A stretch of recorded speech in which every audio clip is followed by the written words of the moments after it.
Welcome to Cheen's Art Channel. Subscribe and join the colorful with me. Hi everyone, I'm Cheen. Welcome back to the channel. This is part number 3 of my special series, DIY Christmas Decor, 9 Simple Holiday Canvas Ideas.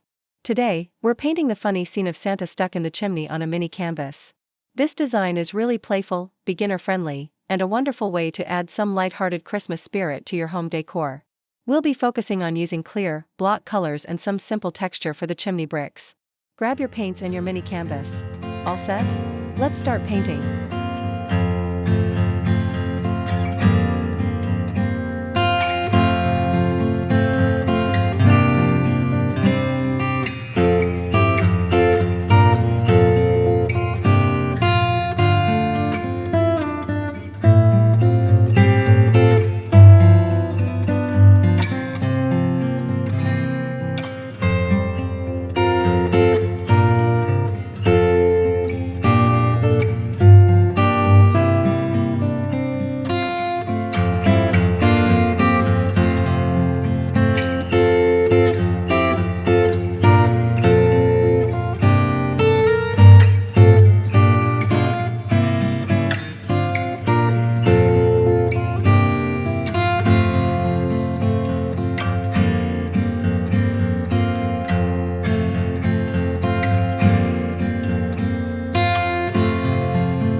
And that's it.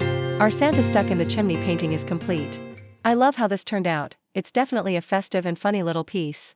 Don't forget to let your finished painting dry completely before handling or hanging it up. Remember, acrylics are all about practice, so just enjoy the process. If you enjoyed this, be sure to check out the full playlist for the other 8 simple holiday canvas ideas. Next up, we are painting a lovely cozy snowman. You can find the link to the playlist and the next video right in the description box below. Thank you so much for painting with me today. I hope you have a wonderful, creative day. I'll see you in the next video.